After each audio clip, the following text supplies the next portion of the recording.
It's me again, Peter Whitmore. 73, still here, still thinking too much, still wishing I'd figure a few things out earlier. What I'm about to share isn't neat or inspirational in the poster on the wall kind of way, but it changed the entire second half of my life, and it might matter to you too.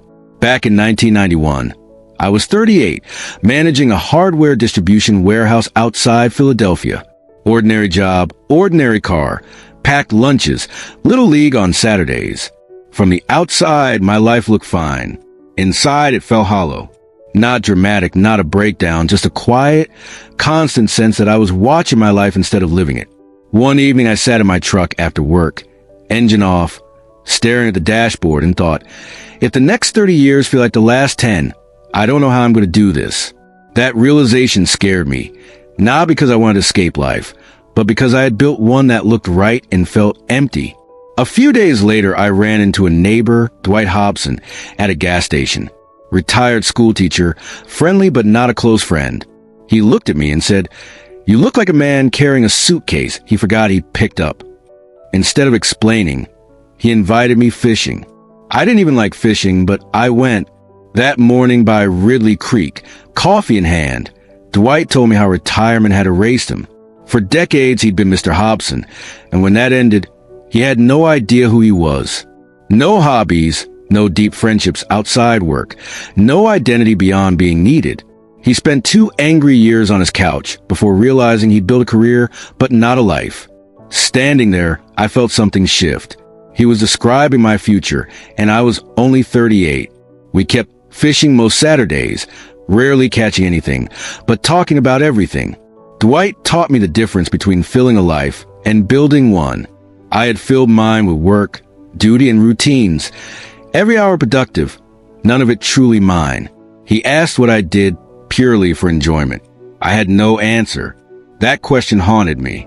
Somewhere along the way, I'd learned that adulthood meant constant service, and anything just for me was selfish. Dwight told me it wasn't selfish. It was survival. So I made small changes. I signed up for a woodworking class. I was terrible, but for 2 hours a week, I was just a man learning, not a role performing tasks. I started reading novels again, taking walks with no destination, noticing the world I'd rushed past for years. I met an old veteran named Lou on his porch and spent summers listening to his stories. I joined a book club where I was the only man in a room full of sharp, hilarious women. I volunteered at a food bank. My job, house, and responsibilities didn't change, but I did. I had things to look forward to again. The emptiness didn't vanish, but it shrank enough for me to breathe. People say they don't have time for things like that, but often the real problem is guilt. Feeling like stepping away from duty is abandonment. It isn't. Your family doesn't need a martyr. They need a whole person. Dwight once told me, the worst thing you can do to the people you love is disappear while you're still standing in front of them. That's what happens when you hollow yourself out. You're present, but not really there. Dwight died in 2012 at 79 in his garden. At his funeral, no one talked about his career. They talked about his kindness, his presence, the way he showed up for people.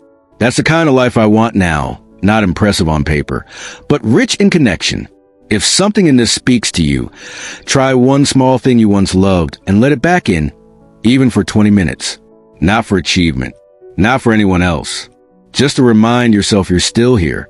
I spent years being a function instead of a person. I'm still learning, even at 73. If you stop doing something that once made you feel alive, maybe this is your nudge to begin again.